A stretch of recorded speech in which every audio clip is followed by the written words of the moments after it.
Terminada la firma del paciente, hay un párrafo que corresponde a la firma del médico anestesiólogo, donde dice que le ha explicado qué el procedimiento va a hacer, qué propósito tiene, qué riesgos, qué beneficios, qué alternativas, y que todas las preguntas que ha hecho el paciente han sido respondidas. Y habiendo el paciente todo comprendido, el anestesiólogo de igual manera da su autógrafo por ahí y la fecha o la hora, y tiene que haber su sellito donde coloca su matrícula. Si no existe eso, ese documento tampoco vale. Preguntas sobre lo que es el contenido de este consentimiento a ustedes. Doctor, una consulta. En el caso que el paciente deba escribir, sí o sí tiene que escribir. En caso de que el paciente esté, ¿qué? ¿No te he escuchado? En caso que el paciente sepa escribir, Ya. sí o sí tiene que haber algún testigo para que firme abajo o no. Mira, si el paciente está solo y es mayor de edad y cumple la parte legal, él solo es suficiente y estando consciente. Pero la regla, o sea, la práctica, la experiencia nos enseña a que mientras más gente esté involucrada, mejor es para que te salves. O también te puedes fundir, también no. Pero si es una sola persona mayor de edad en estado de conciencia, puede dar su consentimiento. Si existe un testigo, el testigo más le mete. Pero no es necesario. Otra pregunta. Si ustedes son pacientes, ¿están de acuerdo a los términos que dicen? Algunos van a decir que no. Algunos van a decir que son términos muy impositivos. Pero si ustedes cambian de figura y son la parte médica, seguramente van a exigir que se cumplan porque eso les tiene que proteger a ustedes. No sé cómo lo ven, desde qué parte.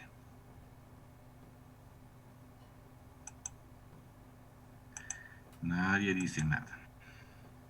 Sí, doctor, yo creo que si a mí me harían firmar ese consentimiento, me sentiría como un poco insegura, como paciente, ¿no? Pero como médico, yo creo que es otro, hay que ponerse en otros zapatos. Muy bien, Laura, muy bien. Pero aquí la intención es que tú tienes que salvarte porque tú estás yendo a dar un servicio no con la finalidad de provocar daño. No estás yendo al hospital a matar, no estás yendo al hospital a causar lesiones irreversibles, aunque sean temporales. No estás yendo, ese no es tu objetivo. Porque si fuera ese, ¿para qué vas a estudiar 5 o 10 años de medicina si vas a ir a lesionar a la gente? Eso lo puedes hacer ya no más. Entonces, aquí la parte legal es la que tiene que respaldarte, Laura. Y como dice alguien o un dicho antiguo, el mejor arma del médico es el bolígrafo o el lápiz, como dice. Todo lo que está escrito es lo que te va a salvar. Si no está escrito, te puede hundir. Esa sería la parte legal de esta parte, Laura. Doctor, Dime, Daniel. quizá aparte de los médicos sería ser explícito, ser un poco más, eh, dar la mayor parte de la información correcta, de manera correcta para el procedimiento que se le está haciendo al paciente. Esa parte te saca un poco de dudas como paciente. Yo lo viví como paciente en una cirugía.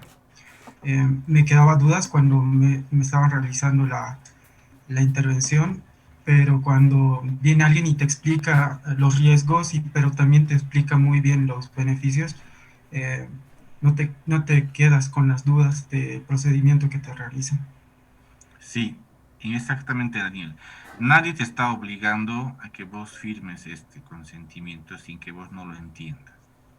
Entonces, como dice en una parte, todas las preguntas que vos tengas, las dudas, los temores, los miedos, tienes que ser respondidos.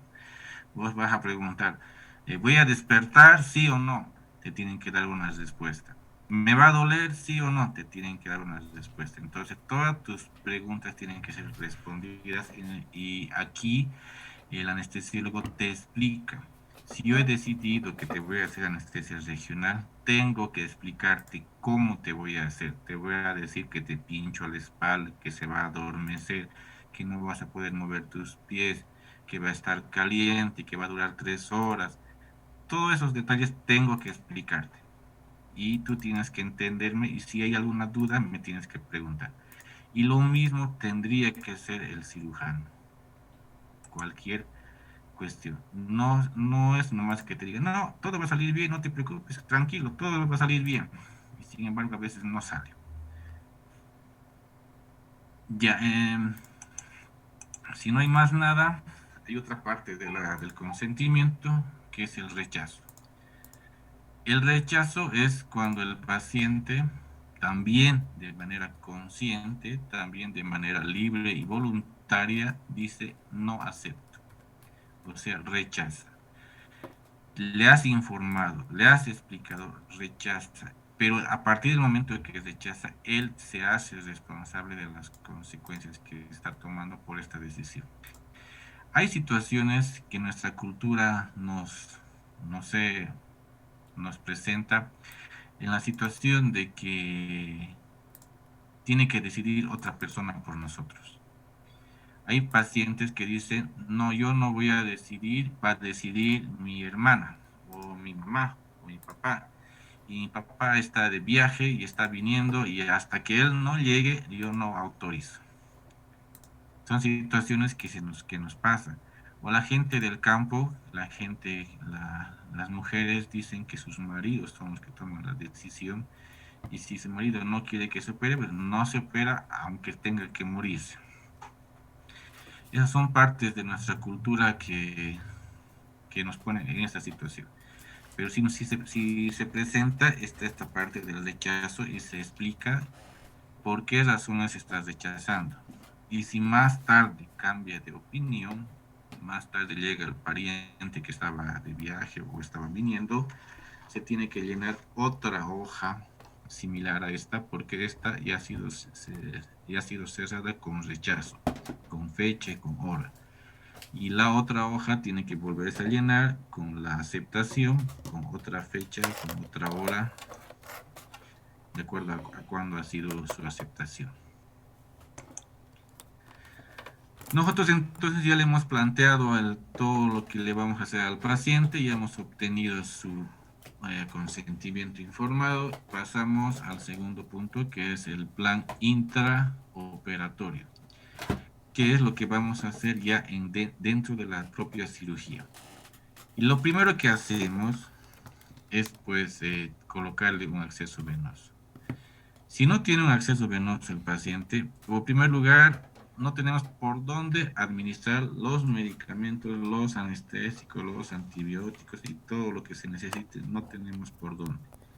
Entonces es necesario que nosotros coloquemos un acceso venoso. Puede ser que el paciente ya venga desde la sala, desde la internación con un acceso venoso. Puede ser, pero es obligación revisar qué tipo de acceso venoso está. Muchas veces vienen con accesos venosos infiltrados o vienen con accesos venosos que no son los adecuados para la cirugía. Y eso es lo que aquí estamos recomendando, que para pacientes sanos, donde no hay riesgo de sangrado, donde por ejemplo sea una cirugía bien pequeña, una heridita, una curación, la branulita, el catéter que tiene que colocarse, donde no hay riesgo de sangrado, son bránulas más o menos delgadas, 22 y 20, que solamente te permiten que pase soluciones líquidas, sea fisiológica, glucosado, Ringer, pero no permite el paso de sangre, porque son muy delgados. Por eso dice, para pacientes donde no existe mucho riesgo de sangrado. Si el paciente ya tiene comorbilidades y son procedimientos un poco invasivos, aumentamos el grosor de las bránulas de 20 a 18 y si ya sabemos que la situación va a ser muy sangrante, con bastantes pérdidas y sabemos que le vamos a pasar sangre y le vamos a poner líquidos, ya las agujas, las bránulas son más gruesas. También consideramos de que para hacer saltar las venas, como se dice, podemos calentar una compresa en agua caliente, no tan caliente obviamente, y poner sobre el brazo, y con esto se hinchan las venas y podemos ver dónde pinchar. Si a veces no se puede ver ni tocar una vena, se recurre a la ecografía, a la ultrasonografía, para a través de la ecografía canalizar. Y si a veces aún así no llegamos, debemos de considerar los accesos venosos centrales. Es justamente lo que estamos diciendo. Tenemos que canalizar, buscar una venita a este paciente para una cirugía. Y esta situación la hemos hecho el día anterior, cuando nosotros habíamos ido a la cama del paciente a hacer nuestra valoración física, y habíamos visto que en las extremidades se ve o se tiene que buscar accesos venosos, y en la historia se tiene que anotar accesos venosos visibles, palpables, brazo derecho. Y al día siguiente, quien vaya a dar la anestesia sabe que en el derecho hay esas venas, directamente va a ese lado. Y lo que les decía, abajo está todos los números de bránulas que existen, desde las delgaditas que son pediátricas, la 24, hasta las gruesas número 14 que son para transfusión sanguínea. Estas bránulas tienen colores, y estos colores son internacionales, o sea, el amarillo va a ser 24 aquí en la China o donde sea. Entonces nosotros debemos de saber qué color representa qué número. Esto va para los médicos generales también, y también es su pregunta de examen. Los colores. ¿Por qué? Porque puede darse la situación de que yo, por ejemplo, hoy día voy a canalizar a un paciente con una bránula de color verde, que internacionalmente es el número 18. Y mañana la doctora Laura va a ver que el paciente ya tiene su suero, ya tiene su equipo, y solamente va a ver la tapita de la aguja de color verde. Entonces ya no me va a preguntar qué número le he puesto yo. Ella ya va a saber a qué número corresponde solamente con ver el color de la granulita. Y en la técnica de colocado se tiene que dejar visible el color de la bránula. Por eso se utilizan cintas adhesivas transparentes, para que uno pueda ver el color de la bránula que está colocando y uno sepa ya qué número. Si no logramos conseguir accesos venosos periféricos, recurrimos a los accesos venosos centrales. Ahí es otra técnica, ¿no?, de colocar una vía central, pero el paciente no entra a la cirugía si no tiene vía. Y esta vía, por más anestesia local que sea, tiene que tener el paciente una vía. Después de que colocamos al paciente la vía, le dejamos hidratándose, el segundo paso que hacemos es la monitorización. O sea, a nuestro paciente lo tenemos que monitorizar. ¿Qué es monitorizar? Es ver en una sola pantalla todos los signos vitales posibles que tenga el paciente. Y para esto necesitamos de equipos médicos llamados monitores multiparamétricos, que en realidad hay de varios tipos, ¿no? Pero los que se aconseja son los que tienen mayores parámetros. Monitores de rutina, como dice aquí, que solamente tiene STG, oximetría, presión arterial no invasiva y capnografía de temperatura, son monitores básicos que pueden servirte para la sala de recuperación, pueden servirte para la sala de internación, pueden servir para tu casa, pueden servir para emergencias, pero no sirven para quirófano porque llegan a ser incompletos. Para quirófano se necesitan monitores multiparamétricos más completos, que tienen presión arterial invasiva, tienen tren de 4 es para monitorizar la relajación, tienen el índice bispectral, que es para monitorizar la conciencia en caso de que esté sedado. tiene analizador de gases que te dice cuánto de gas anestésico le estás pasando, si está mucho, si está poco. O sea, son monitores más completos. O sea, como el que estamos viendo en la pantalla, tiene capnografía, tiene 2 tipos de presiones, tiene 2 líneas de ECG, tiene la oximetría, tiene la frecuencia respiratoria, la temperatura y tiene otros parámetros más. O sea, son monitores más complejos en realidad. Si el procedimiento es pequeño, es corto, es simple, puede ser que se pueda utilizar un monitor simple de rutina, pero para cirugías más complejas ya necesita que el monitor sea más complejo también. ¿Preguntas? Bueno, una vez que el pacientito ha sido canalizado, pacientito ha sido monitorizado, empezamos ya nuestro plan que hemos definido.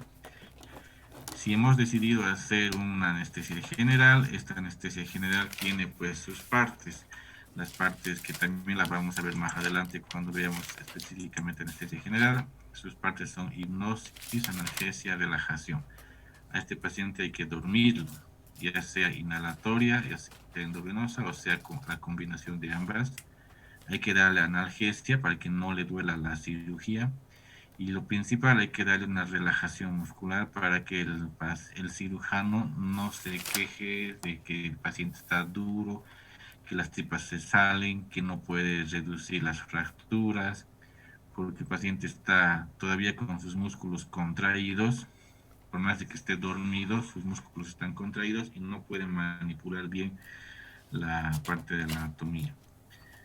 Entonces, estos pilares de la anestesia tienen que estar bien cubiertos. Pues, si nosotros decidimos que la anestesia va a ser regional, puede ser que sea local, puede ser que sea de bloqueo de plexo, subaracnoidea, peridural, combinada.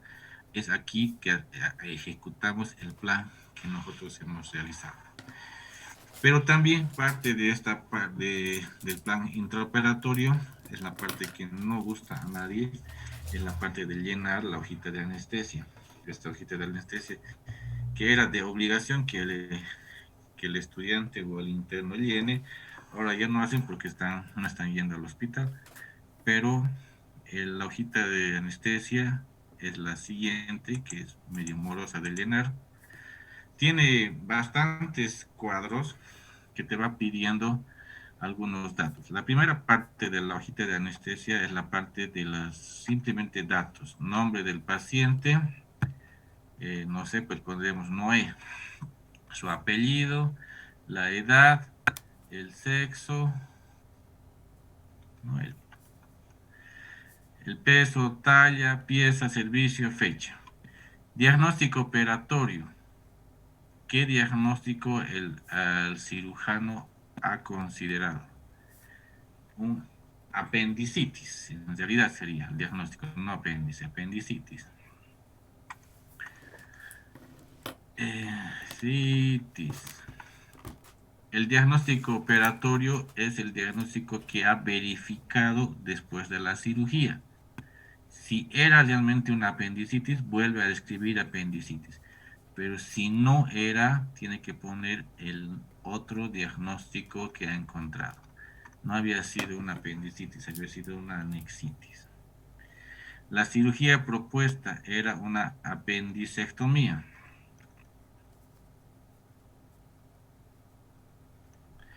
Pero resulta que ha terminado haciendo una anestectomía. Diferente a lo que había pensado. Si coincide, pues tiene que anotar lo mismo. El anestesiólogo, el cirujano anota si le ha colocado la medicación preanestésica o no le ha colocado. Si pone sí, tiene que describir en la parte inferior. Si pone no, ahí se queda. El horario de inicio, horario final. Aquí está la escala de riesgo que habíamos visto, la escala ASA. 1, paciente normal. 2, paciente que tiene una enfermedad pero que no le altera. Paciente 3, que tiene una enfermedad sistémica pero paciente 4, paciente que ya es compensado, paciente 5 moribundo, que ya haciendo o no haciendo la cirugía igual no se salva. Paciente ASA 6 son pacientes donadores de órganos. Y también clasificamos si es paciente de urgencia o de emergencia. Ese concepto creo que ya lo hemos definido la anterior vez, cuál es cuál. Por si acaso ponemos la escala cardiológica y la escala neurológica con la cual el paciente está entrando y también tiene que salir, porque no puede ser que entre consciente y salga inconsciente. Eso es solamente por complicaciones. La otra parte de la historia es la más demorosa, es la parte de los signos vitales. Aquí en esta tablita les voy a explicar en qué más o menos cómo consiste esta tabla. Si se fijan, del puntito aquí dice 1 hora, 2 horas, 3 horas, 4, 5 horas. Si la cirugía dura 6 horas, se continúa en otra hora. Pero más o menos están dentro del parámetro de las cirugías normales hasta 5 horas. Cada casilla está subdividida. 15 minutos, 30 minutos, 45 minutos, 1 hora. Entonces, se tiene que empezar en 1 hora más o menos exacta. Si la cirugía ha sido a las 8:30, tendremos que poner aquí 8:30, para que aquí sea 9:30 y aquí 10:30 y así vayamos yendo. O si quieren empezar, también pueden hacer, esta va a ser las 8, las 9 y aquí empieza a las 8:30, las 10, las 11 y ahí va. A la hora que ustedes están empezando, tienen que demarcar el inicio de la cirugía. También te hacen mención a qué medicamentos y qué gases estás utilizando. Si vas a utilizar sebo, marcarás solamente el sebo. Si vas a utilizar, oxígeno siempre estás utilizando, vas a marcar la concentración. 99, 97, 96 y de acuerdo a lo que ustedes estén anotando. Yo estoy anotando aquí en números grandes porque no me permite hacer más chiquititos los numeritos. También hay una casilla que nos habla de qué líquidos le estás pasando o si le estás pasando sangre. Solución glucosada, solución fisiológica, solución sin gel lactato y si le estás pasando sangre. La sangre se simboliza como un triangulito relleno y las soluciones como un triangulito vacío, o sea, un triangulito medio hueco, digamos.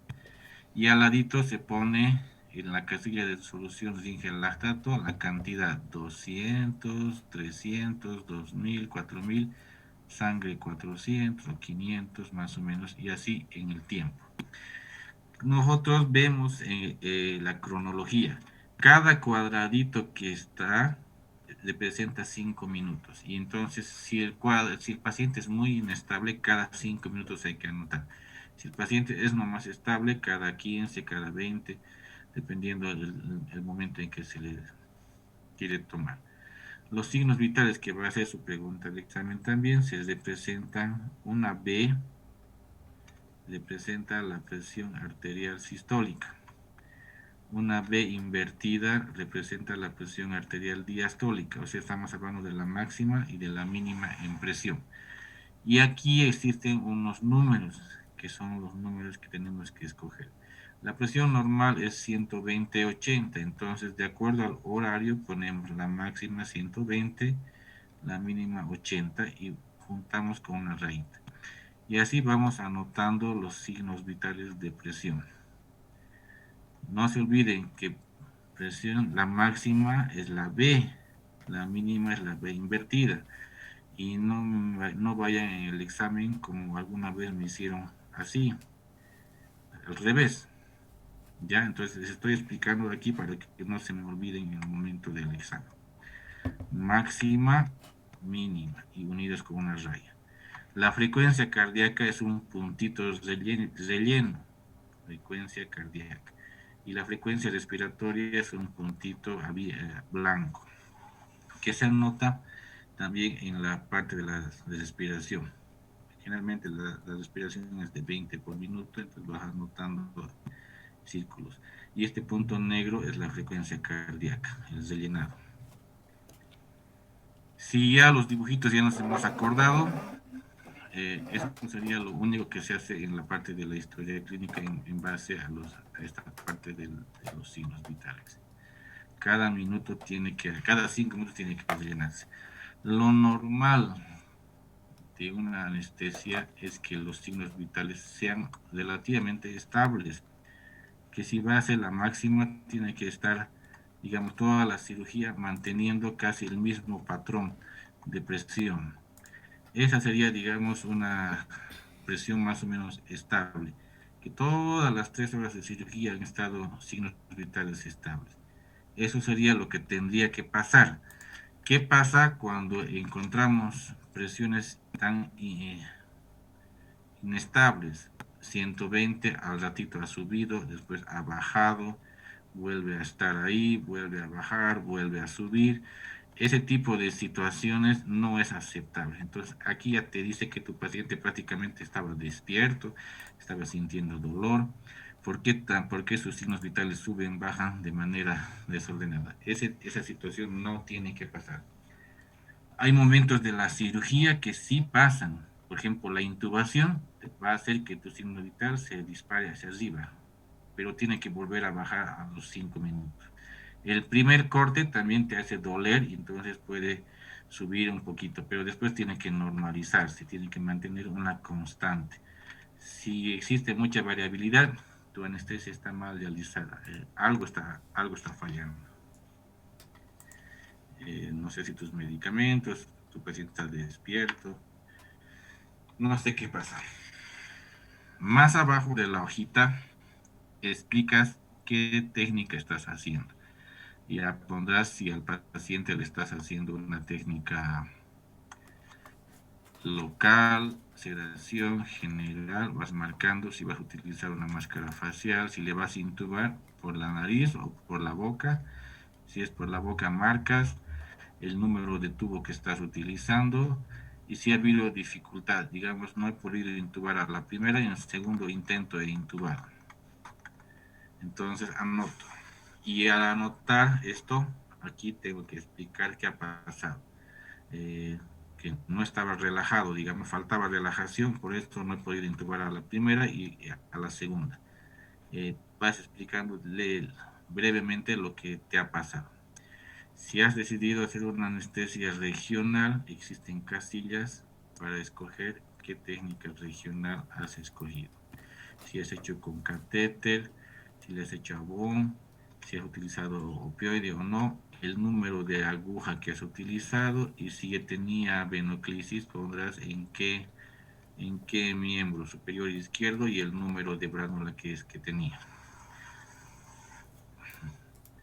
Más abajo te muestra las casillas de medicamentos que has utilizado. Puedes poner midazolam, fentanil, propofol, relajante, antibióticos, analgésicos, todo lo que ustedes vayan a solicitar o que el cirujano también solicite, se anota. A veces el cirujano quiere que el antibiótico entre primerito, se anota primerito, dependiendo de la exigencia.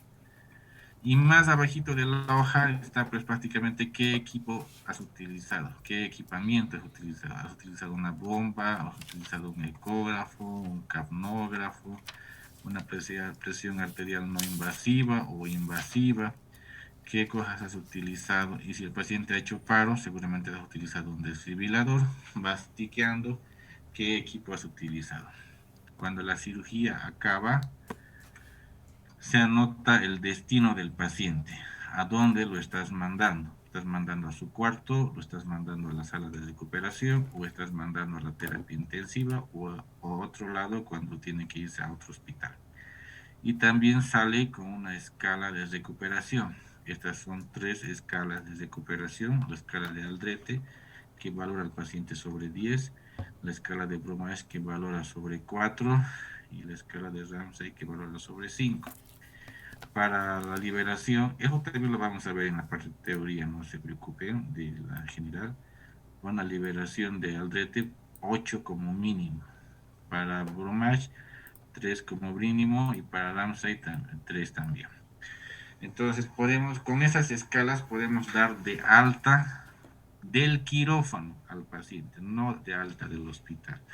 El alta del quirófano para mandar a su cuarto o a la sala de recuperación o a la terapia. Cuando el paciente ya acabó su cirugía y acabaste la ficha de anestesia, el paciente va a la última parte del plan, a los cuidados postoperatorios. Para esto hay otra sala que se llama sala de recuperación posanestésica o unidad de recuperación posanestésica, y esas son sus abreviaciones. Es donde los pacientes tienen que ir después de una cirugía. Todo paciente que es sometido a una cirugía con anestesia regional, sedación, tiene que ir a esta sala. Solo los con anestesia local no van. Y en esta sala existe otra hojita que es muy parecida a la del intraoperatorio, que lleva los mismos signos vitales y que se llena de la misma manera, donde existe otro personal médico en esta sala que te dice qué anestesia le han hecho. Le han hecho una general, entonces marcará. ¿Y con qué le han hecho? ¿Con qué agente? Con qué gas? ¿Con qué aparatos? Y va anotando. ¿Cómo ha llegado a las salas de recuperación? ¿Ha llegado con suero? Sí. ¿Ha llegado con catéter? Sí. ¿Ha llegado intubado? No. ¿Con sonda nasogástrica? Sí. ¿Qué equipos tienes en ese momento? Vas tiqueando nada más lo que le estás haciendo al paciente. Este llenado de esta historia es solamente de tiqueo, o sea, lo hacen más sencillo, porque si no tendrías que tardar mucho tiempo. También tiene su casillita de los signos vitales, que ya hemos dicho que la presión arterial máxima es una B y la presión arterial mínima es una B invertida, y que la frecuencia cardíaca es un puntito, la respiratoria es un redondito vacío, y vamos anotando según la cronología de media hora, de una hora más o menos.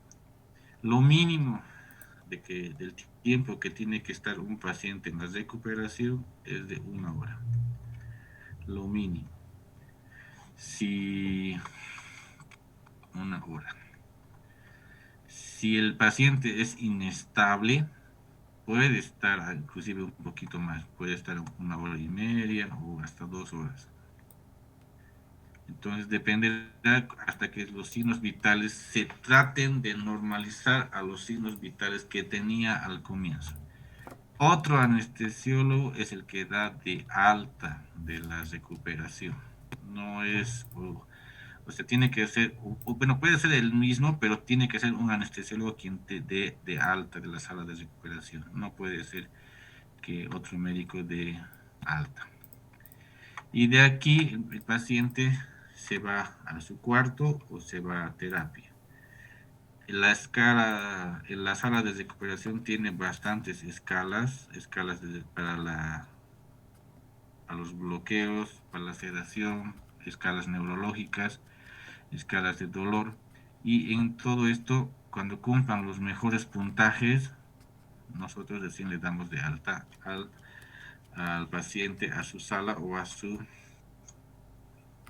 terapia. Tiene que ser firmado por otro anestesiólogo, el anestesiólogo de la unidad de postcuidados anestésicos. Y como último, en el hospital de la Hastambo tenemos otra hojita más que son indicadores de calidad.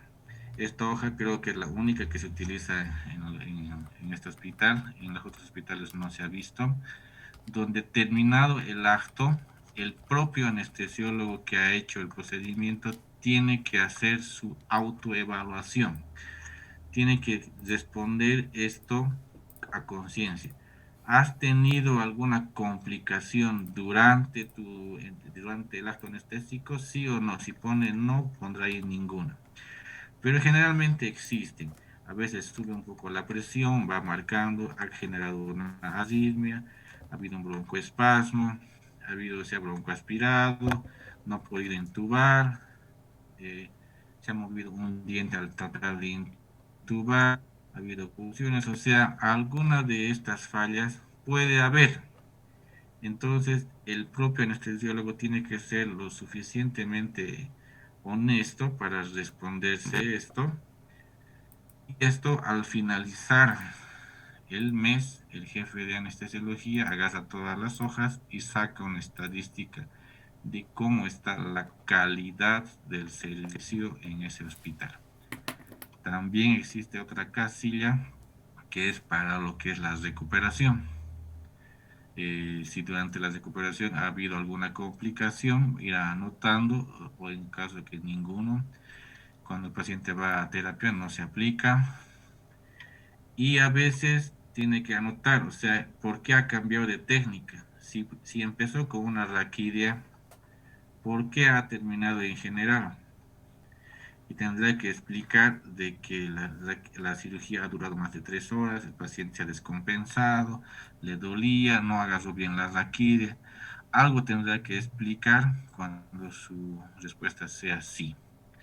Entonces, esta es una escala de evaluación que nos ayuda cada vez a mejorar la calidad de la anestesiología, por lo menos en este hospital. ¿Alguna pregunta? Y si no, esos éxitos sería nuestro tema hasta por hoy. Doctor, yo tengo una duda. Buenas noches. Vale, tenía que ser. Dale. Perdón. A ver si te veo, pero. Ya. A ver, dale. Ya. Tenía una duda respecto a lo que es, ¿qué pasaría si en caso de que un paciente metabolice rápidamente lo que es la anestesia y llegaría a despertar en el intraoperatorio? ¿Dónde se llegaría a notar eso? No hay, bueno, todo eso tiene que anotarse como despertar intraoperatoria, Maha Warnes, en la historia, pero antes de que te pase eso, el paciente te muestra, te levanta signos vitales. Cuando está dormidito es como un estado de sueño, el metabolismo bajo, o sea, frecuencia cardíaca baja, presión arterial relativamente baja, pero cuando empieza a despertarse, tus signos empiezan a dispararse.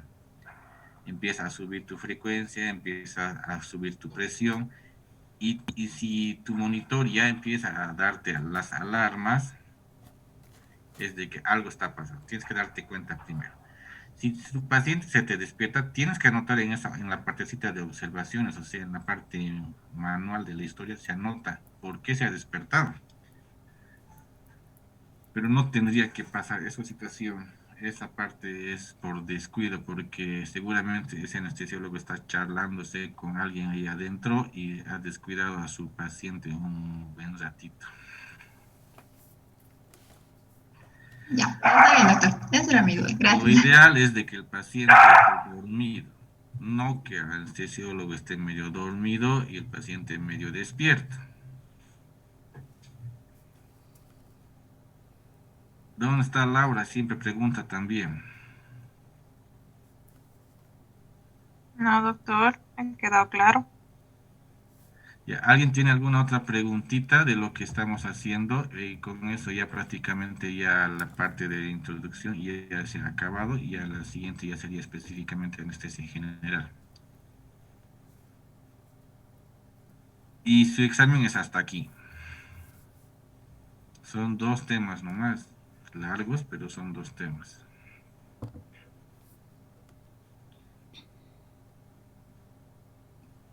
¿Todo entendido? Sí, doctor. Y el doctor. Bueno, entonces descansen que... Doctor, ¿nos va a pasar las diapos? Claro, más bien me has hecho recuerdo, eso te voy a mandar ya nomás. Gracias, doctor. Listo. ¿Qué más? Nadie más. Bye.